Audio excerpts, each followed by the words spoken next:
Hello friend, this is Sujata. Welcome to speed education. Friends, हम idioms and phrases कर रहे हैं। क्लास बहुत ज़्यादा इंपॉर्टेंट है, सभी वर्ड्स इंपॉर्टेंट हैं, मोस्ट रिपीटेड हैं, तो आप इनको नोट डाउन जरूर करिएगा। मेरे साथ अपनी पेन और नोटबुक साथ लेकर बैठिए, नोट डाउन करते रहिएगा। स्टार्ट करते हैं क्लास को। To kick one's heels. आज का ईडियम है to kick one's heels. To kick one's heels का मीनिंग होता है ईडियम का वेस्ट टाइम, समय को बर्बाद कर देना, समय को नष्ट कर देना।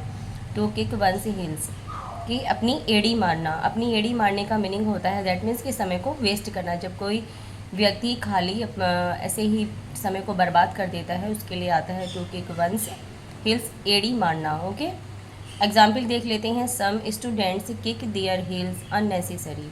सम students kick their heels unnecessary. कुछ विद्यार्थी, कुछ स्टूडेंट्स अनावश्यक रूप से, अननेसेसरी अनावश्यक रूप से अपनी एड़ी चोटी का जोर लगाते हैं, इतने अपना समय को बर्बाद कर देते हैं। तो आई होप आपको समझ में आ गया होगा ईडियम और उसका मीनिंग भी कि to kick the one's heels बहुत ज़्यादा इंपॉर्टेंट ईडियम है और कई बार एग्जाम में पूछा गया है। वेस्ट टाइम, समय को बर्बाद कर देना। आप ईडियम के मीनिंग से भी आपको सेंस लगा सकते हैं कि टू किक वंस हिल, जब कोई खाली अपनी एड़ी मारता है तो वो क्या कर रहा है, अपने समय को बर्बाद कर रहा है। नेक्स्ट ईडियम देखते हैं, टू गेट अवे विद।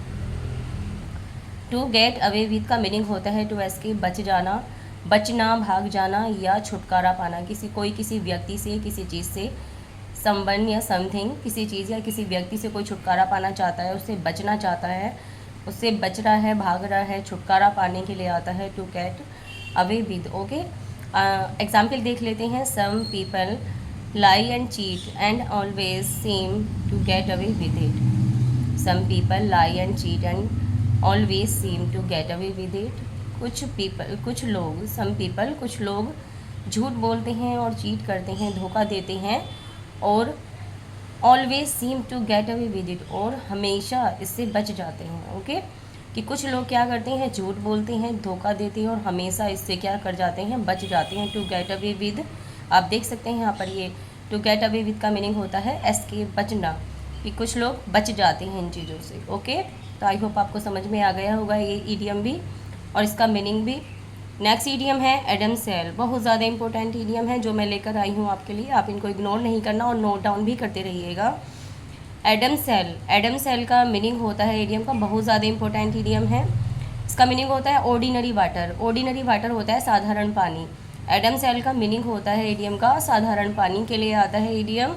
आप इसको ऐसे ही याद करना होगा आपको, इसके लिए कोई हिंट भी नहीं है। एडम सेल, एडम सेल को आप ऐसे ही याद करना होगा, आपको माइंड में सेट करना होगा। ऑर्डिनरी वाटर कई बार एग्जाम में पूछा गया ईडियम है। Some water containers have Adam sale in Delhi. Some water containers have Adam sale in Delhi. Delhi में कुछ वाटर कंटेनर ऑर्डिनरी वाटर रखते हैं, कि साधारण पानी रखते हैं। ओके, आई होप आपको एग्जाम्पल से क्लियर हो गया होगा ये ईडियम भी। नेक्स्ट है इन अ फर्दर। ये ईडियम भी बहुत ज़्यादा इंपॉर्टेंट है। In a flutter, in a flutter का मीनिंग होता है in a state of nervous excitement. एक नर्वस, जब हम नर्वस की स्थिति में आ जाते हैं, बहुत घबरा जाते हैं, घबराहट की स्थिति होना, एक असमंजस की अवस्था में होना। ओके, तो ये इसका मीनिंग होता है ईडियम का इन अ फर्दर, असमंजस की स्थिति में होना, घबराहट की स्थिति में होना। एग्जाम्पल देख लेते हैं। He was in a further regarding to his interview. He was in a further regarding to his interview, वह अपने इंटरव्यू के बारे में बहुत असमंजस की स्थिति में था, घबराहट की स्थिति में था। ओके, आई होप आपको समझ में आ गया होगा। नेक्स्ट ईडियम है bull in the china shop. बहुत ज़्यादा इंपॉर्टेंट है, कई बार एग्जाम में पूछा गया है ये ईडियम भी। Bull in the china shop का मीनिंग होता है कि एन ऑकवर्ड, टैक्टलेस और क्लमसी पर्सन। आप देख सकते हैं वर्ड से क्लियर हो रहा है मीनिंग कि bull in the china shop, एक चाइना शॉप है। चाइना शॉप कैसी होती है, बहुत एकदम, चाइना शॉप तो चाइना शॉप ही होती है, उसमें एक बुल का आ जाना, सांड का आ जाना क्या होता है, एक अजीब होता है। तो हमने क्या कहा, इसका मीनिंग क्या हुआ, एनोकार्ड, ये तो आपको याद रहेगा। एनोकार्ड अजीब, टैक्टलेस कहते हैं बेअदब, जिसे बात करने की तमीज़ ना हो। एक कहेंगे अनाड़ी, अनाड़ी व्यक्ति के लिए आता है क्लमसी पर्सन, हम क्लमसी को बोलते हैं अनाड़ी, या हम कहेंगे क्लमसी पर्सन, अनाड़ी व्यक्ति। ओके, कि अजीब या बेअदब या क्लमसी पर्सन के लिए आता है, अनाड़ी व्यक्ति के लिए, कि कोई चाइना शॉप में, कैसे शॉप तो है चाइना की और उसमें एक एक अजीब सा व्यक्ति आ गया है जिसको बात करने की क्या है तमीज़ नहीं है। ओके, तो आई होप आपको समझ में आ रहा होगा और एग्जाम्पल से क्लियर हो जाएगा। Mister Sinha is a bull in the china shop as he does not have any work. Mister Sinha is a bull in the china shop. Mister Sinha क्या है, एक बेकार व्यक्ति हैं।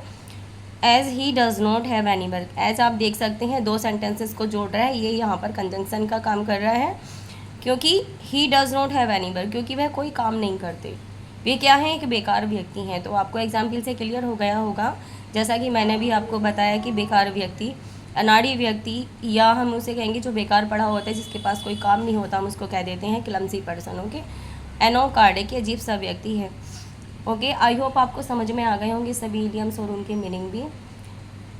और वीडियो आपको थोड़ा भी अच्छा लगा और आपके लिए हेल्पफुल हो तो वीडियो को लाइक करना जरूर, फ्रेंड्स, लाइक करना नहीं भूलना। और जो चैनल पर न्यू है, जिन्होंने अभी तक चैनल सब्सक्राइब नहीं किया है, वो चैनल को जल्द से जल्द सब्सक्राइब कर लें। फ्रेंड्स, जो प्रीवियस क्लासेस हैं उनको देखें, उनको कंप्लीट करें, अपने नोट्सों को प्रॉपर तैयार करें। ओके, नेक्स्ट क्लास में मिलते हैं न्यू वर्ड्स के साथ। खुश रहें, मस्त रहें और ऐसे ही आगे बढ़ते रहें। Thanks for watching, take care, bye bye.